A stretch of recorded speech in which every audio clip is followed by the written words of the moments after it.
Rising from the plains, the Napier Ranges, once an ancient coral reef, now towers above the landscape.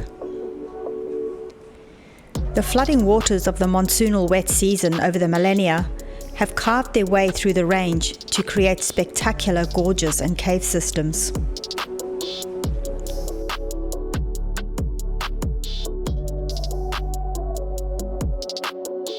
Join us as we explore Winjana Gorge and Tunnel Creek.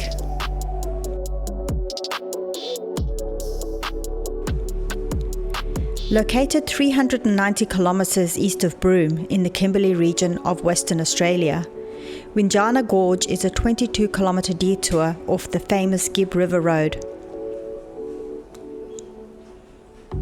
Heading towards Broome, we had been exploring the many gorges on the Gibb River Road for the past 2 weeks. Winjana Gorge and Tunnel Creek was last on the list, and this was a bigger detour than most of the other gorges. After spending 2 months in the outback, we were looking forward to being back on the coast. We hoped the extra few days would be worth it. Turns out that it was one of the most beautiful places we have visited. Surrounded by plains, the Napier Ranges were once part of the ocean floor.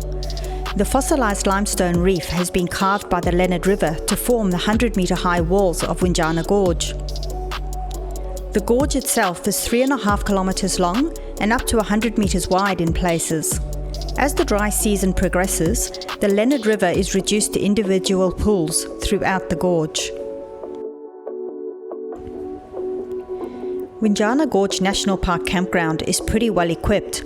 There are toilets and hot showers. There is even a separate area provided for those with noisy generators.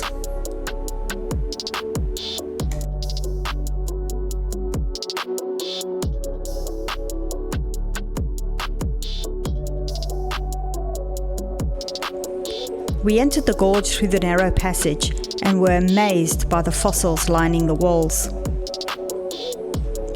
The first pool we came across was filled with freshwater crocodiles. They are relatively harmless unless provoked, but this was definitely not a place I would be swimming in.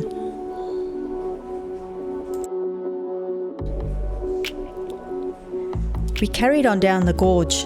The sand on the riverbed is pretty coarse and gets into your shoes, but there are too many sharp sticks and rocks to go barefoot for most of the walk. The walls of the gorge are covered with trees and bushes, probably a good place for creatures to hide. We saw very little of the wildlife that is supposed to be found in the gorge, but as it was the middle of the day, they were probably hiding in the shade, unlike us. We saw a few birds, but that was about all. It was pretty hot, and we walked the whole 3.5 kilometres to the end of the trail. We were lucky that we remembered to bring extra water, as I would not be game to get any from the pools where the crocodiles live. We got back to our truck late in the afternoon. While we waited for the sun to go down, Ian sent up his drone to get some aerial views of this spectacular place.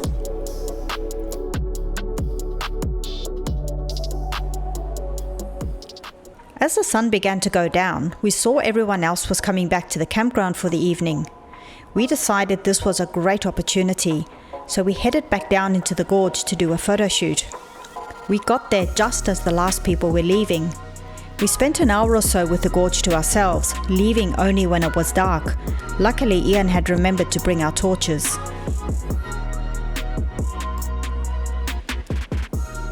We spent the night at the campground and the next day drove down the road to Tunnel Creek. As the road passes through the range, there's a rock outcropping that is supposed to resemble Queen Victoria's head.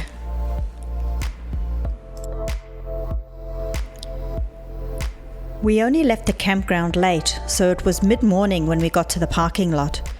It was already pretty hot, and there were quite a few cars there.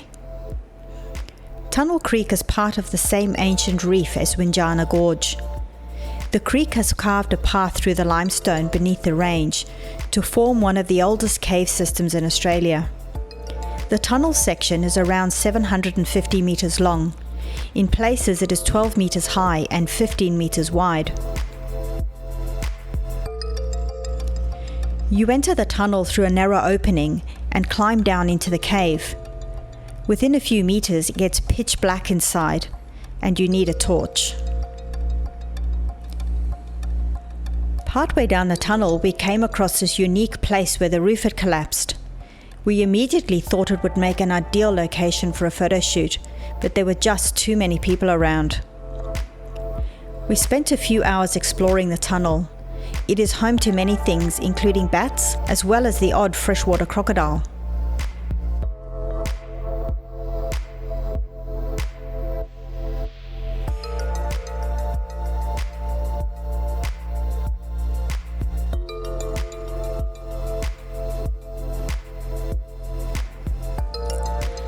At the end of the tunnel, we clambered through the rocks to find a tree-lined waterhole.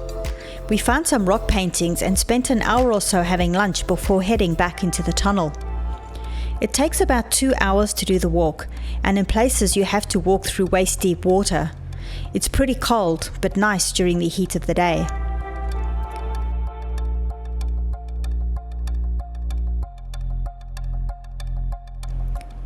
We knew we had to come back when there was no one else around, but there is no camping at Tunnel Creek.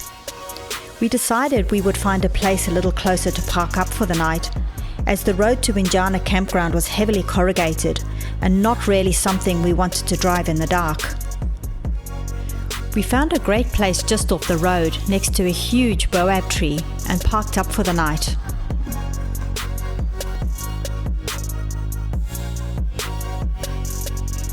Early in the morning, an hour or so before sunrise, we drove back to the tunnel. We took it nice and slow, as even with our spotlights, it was difficult to see all the washouts and tire-killing rocks on the road. Loaded with camera gear, we made our way down to the collapse section. As the sun rose, the light flooded the tunnel.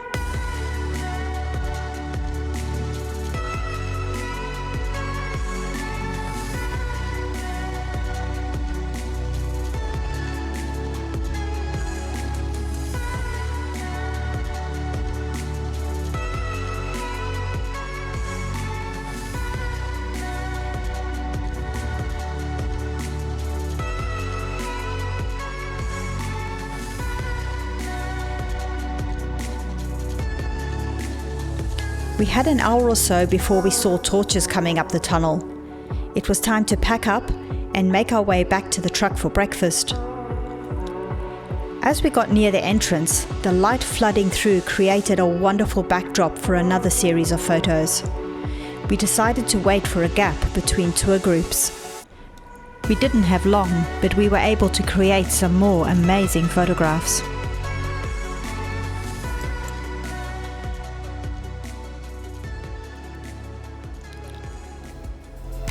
As we exited the tunnel, the parking lot was already filling up. The early start had been worth it for us. Thank you for watching. Your support over the past weeks has been tremendous. If you enjoy these videos, please don't forget to like and subscribe.